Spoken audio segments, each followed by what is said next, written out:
So today I'm going to talk to you about how the experiences during my university have basically shaped the path towards launching a startup. Although these kind of experiences were unconventional, they were a catalyst in helping me to launch this startup. Um, just a brief about myself. I spent 5 years in the UK studying law, and uh, and then I moved to Dubai for 1 year, and now I'm working full-time on UniPal. And I'll get to what UniPal is later in the second part of this presentation. So the 5 experiences I'm going to talk about are from a year I was in the university. So the first year in university, my friend and I participated in a jailbreak event. What jailbreak is, it's basically a challenge to get as far away as possible from the starting point to wherever in the world in 24 hours. So it's all about being creative in terms of hitchhiking, talking to strangers to drop you off to different places. And our starting point was London. And here's a picture of me and my friend. We were actually the first Arabs to join this challenge in the university. And it was something that's done annual. Um, in 24 hours, after about 5 different rides and countless amounts of strangers trying to convince them to take us just anywhere with a small cardboard, every about 2-3 hours, we changed the wording on it. And after 24 hours, we managed to get to, I can guess, it's Paris. So the idea here, you might think that how is this relevant to launching a startup, but I'll get to that in a minute. The idea here is that small initiatives, taking like these small opportunities, can actually take you to a different country within a very small time frame, even without spending anything. And my favorite story of this jailbreak challenge is from a team that did it from Durham University. And basically, they emailed Richard Branson. Richard Branson, if you don't know him, he's the founder of Virgin Airlines and Virgin Media. And they guessed his email, and they managed to actually get the right email and get a response from Branson's personal assistant telling them if Sydney, Australia, would be far enough for them. And little did they know, they ended up in the private jet of Richard Branson going to Australia. So one email in their case took them across the world. So it's these small things that you won't think that matter in a sense, or would actually make a difference, that can literally take you across the world within a day. So in the second year of university, I became an Amazon reviewer. And what that means is basically I get to review products for free. So companies would be sending me stuff and I would review them for free. Now this started kind of accidentally. So keep in mind that Amazon has over 5 million review profiles, and I wasn't even within the 5 million. So my profile wasn't even ranked. But there was this one day that I was browsing through Amazon looking for a USB, and I saw in the comment section that there's this guy writing with a disclaimer, I got this product for free in return for my review. So I was like, oh, I want to do that. And I decided to email the company. And 2 days later, I got a response saying, we'll send you the USB for free. I said, okay, that's amazing, just by an email. And I decided to go all in and send hundreds of emails to hundreds of companies and telling them I want to review their stuff. Obviously, I got a lot of rejections, but also I got a lot of free stuff. And within 2 months' time, my ranking was 250,000. Might not seem a lot, but if you compare it to the 5 million, that was actually good. And I kept going. I kept going for about 3-4 months, and I received products By the end of that time, I had like 3 projectors, 3 action cameras, countless amount of headphones, all tech-related stuff. I even had notebooks sent to me. And after about 5-6 months, I got to the rank of 10,000. And by then, it was me rejecting products from companies because I wasn't able to catch up with all the products that I was getting in. And I actually asked a friend of mine to help me review because there was too many products. So this was basically me during my second year of university. The security guard thought I was a millionaire of the campus, but little did they know it was all for free. And it all started with a simple email to one company. And during my third year of university, it was actually just before the start of the third year, I decided to publish a booklet to talk about basically the things that are there for international students. So it was aimed at international students living in the UK and to help them give them basically a head start. I sold about 100 copies. It wasn't like the #1 bestseller, but it was just a means to help international students out. And it was actually to try and sell something through Amazon. I'm still a big fan of Amazon, and selling something there, understanding their operation kind of scheme, it was nice. And a few months later, I decided to publish the second edition of it, an enhanced version, better content, better design, um, better in all aspects. And also, when publishing on Amazon, I understood the concepts better. I understood how Amazon fees work, the storage thing, the Amazon Prime, all of it was very essential. And basically, because Amazon is a tycoon, understanding how their operations work by being a seller yourself makes a difference. So what we see as buyers on Amazon is, oh, this product is $5. But what we don't see is how is it being stored? What are the fees? What is the breakdown? How does Amazon work on their operations? How does the Amazon drone system works? So all of these things you get to actually be a part of. And in the fourth year of university, we decided to organize a walkathon, but we wanted to make it the biggest walkathon in Bristol, where I was staying. It was in Bristol. So it was 26 meters long, and it was about an 6 to 8 hours walk. But because of the distance and because of the time that we would be spending on the road, basically, we needed approvals from the city council and the local police and like the ministries, and basically الوزارات. We said we still want to do it. We still want to do the walkathon and still have it the biggest one. So we extended the time that it was about to happen, and we got the approvals. It took time, but eventually we did make it. And then it's basically, we even took a picture with the local police. And this is what I call basically, so this was in my final year of university, just as soon as I graduated. This is what I call the peak of all the challenges, the cherry on top of all the challenges, or the experiences, the unconventional ones, and even the conventional ones. It was hiking Kilimanjaro. For those that don't know what's Kilimanjaro, it's basically one of the 7 summits.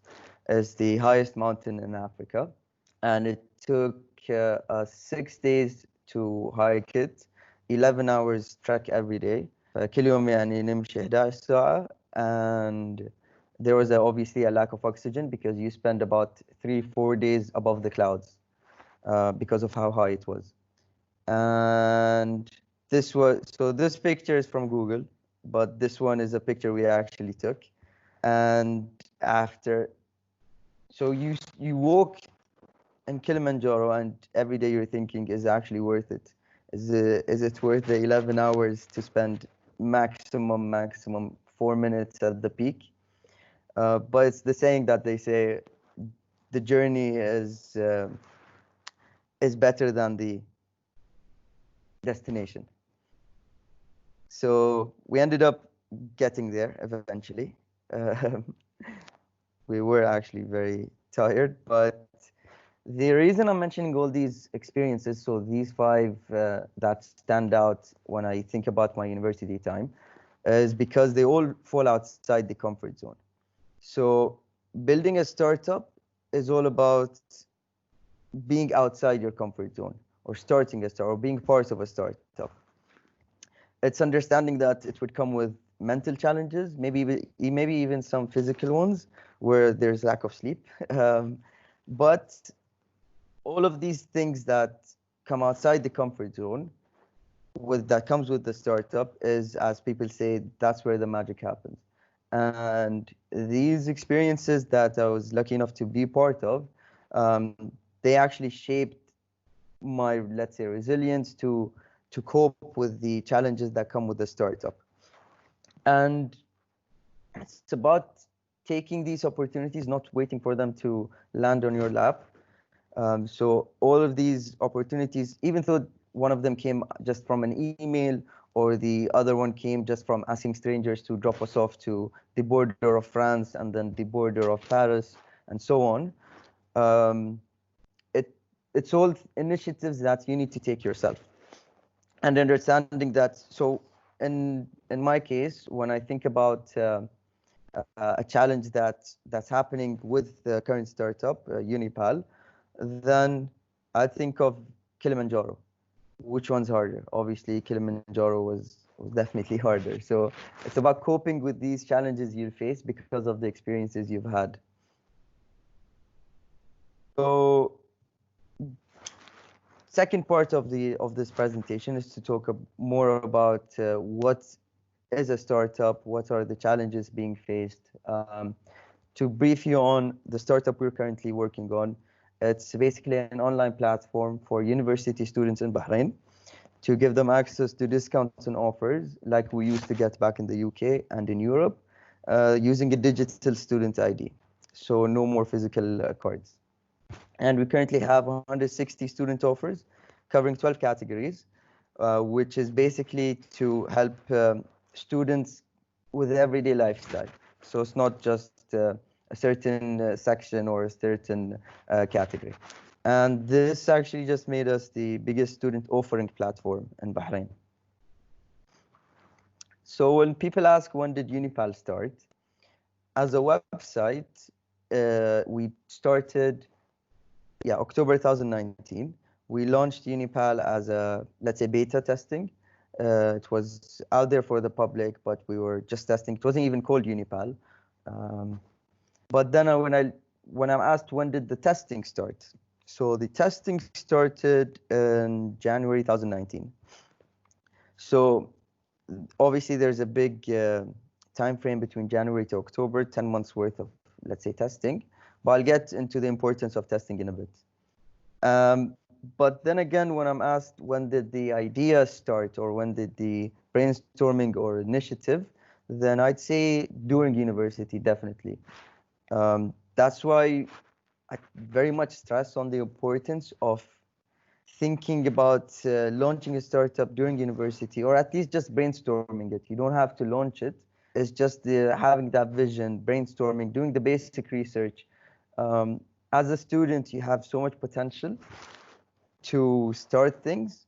Maybe you just need the right push, but during university, that was the time when I was like, okay, I want to start something. I didn't know what is going to be called or what was the details of it, but I knew it was something related to this.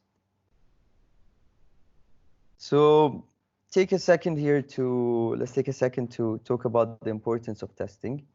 Now, you hear a lot of students or even just graduates talk about building a startup or they want to launch an app. Launching an app, that's great, that's the vision, but is it really the first step you need to take? So there's different ways you can test your idea. You can validate it before jumping all in and doing the app that everyone wants.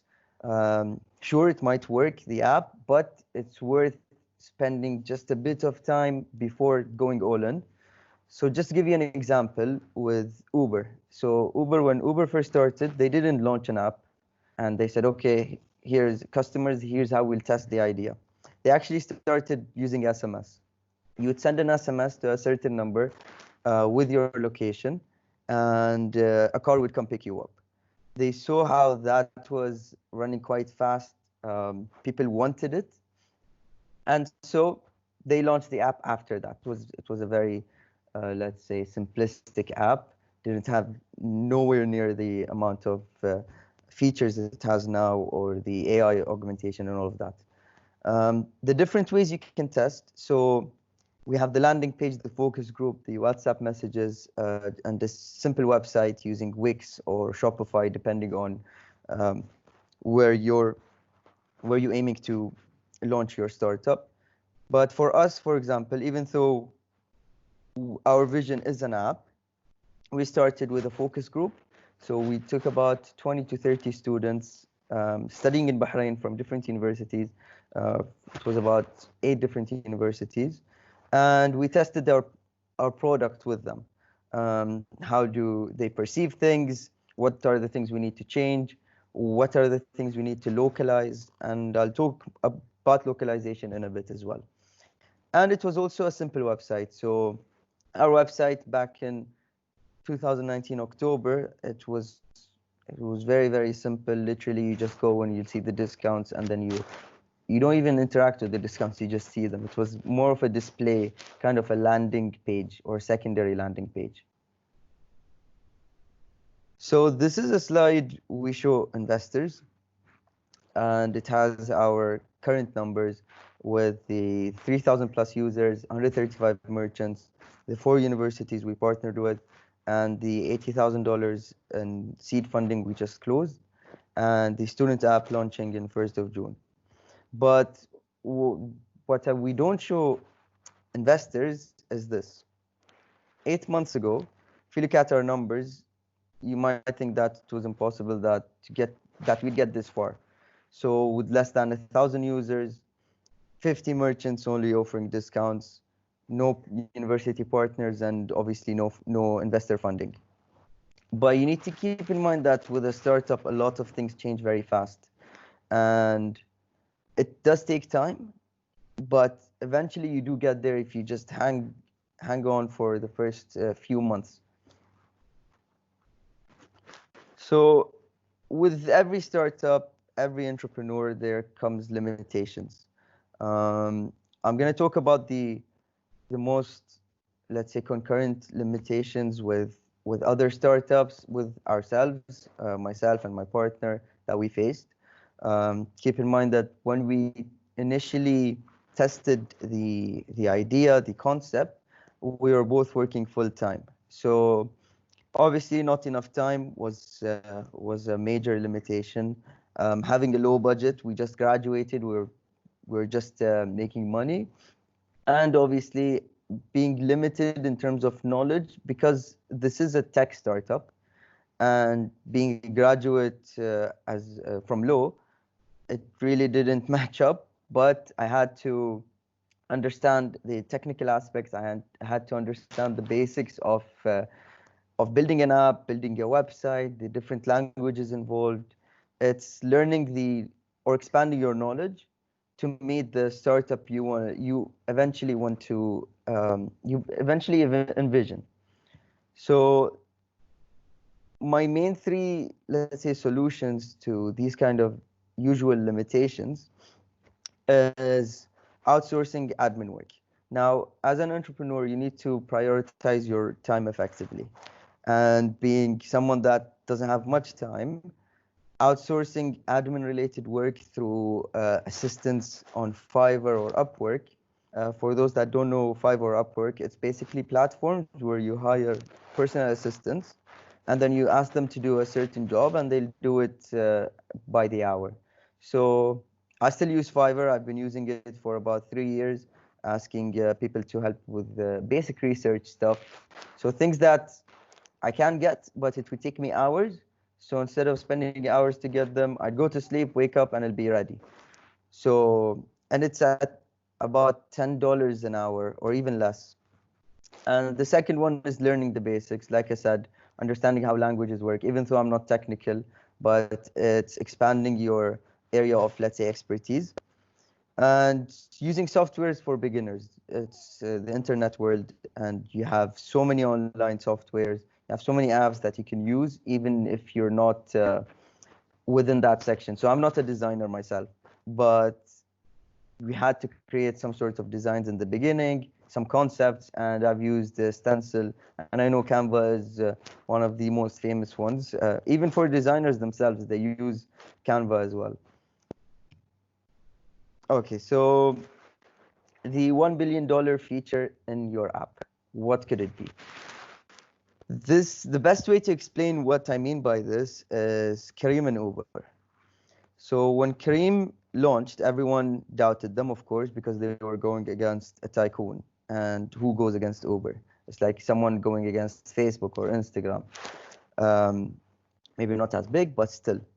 So the one thing that Kareem differentiated themselves from Uber was that Kareem added a cash payment. Now, Uber, that was in Dubai. So Uber being in Dubai, they perhaps didn't realize the importance of having a payment option that's cash, because in our region, it's not really, we're not that comfortable with using credit cards or online payments or linking our card with our phones. Maybe more comfortable now, but definitely a few years back, that wasn't the case, um, especially in the GCC.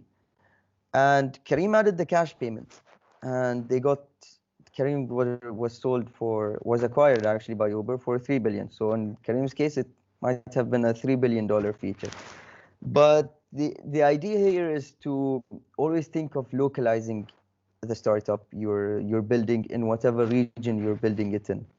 So in our case, when we initially started, it was verifying. So we verified students using their emails. That's how it works in the US, in the UK, in Australia, in Europe. That's the only method of verification they have. But we realized that's not the case in Bahrain and the region itself. So most students here don't use their university emails. We definitely know UOB students don't use them that much. And so we decided to add another method of verification, which was the university ID. And that's how you localize. It's not the $1 billion feature. I'm not saying that. It's just localizing in every step of the way.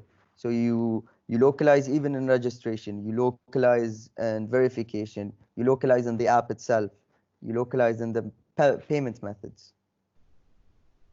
And you need to identify the differentiating factors between yourself and the startup, I mean, of course, and the other startups, not just in the region, but globally.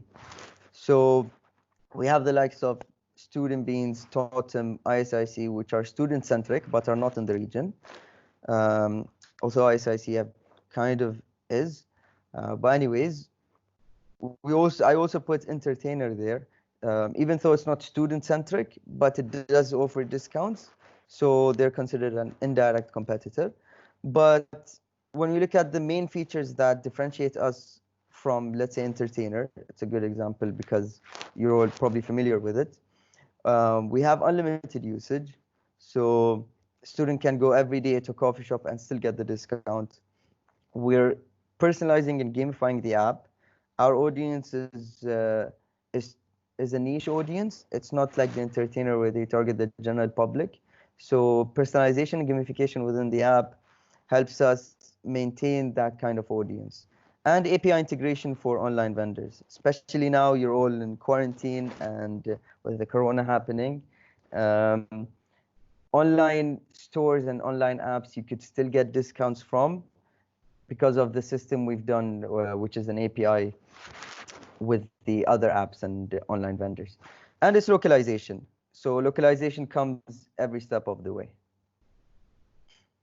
So I want to end it by talking about how finding a purpose basically helps you drive with, let's say, drive quicker towards your goals, Um, you overcome challenges easier because you do have a purpose. So for us, for myself, to be specific, I worked in Dubai for a year after I graduated, and alhamdulillah, the salary was amazing. It was Dubai, yani. But I still felt that I didn't have that purpose. Yes, I wanted to be financially independent and all of that, but my purpose was bigger to start UniPal, and that's what drove me to actually quit my job in Dubai and say like, okay, I'm gonna give it a go, go all in with the startup. Now you don't have to. So everyone's purpose would differ. So you don't have to have the same purpose as your friend you're speaking to. That's absolutely fine. My partner and I have more or less different purposes, but the same goal.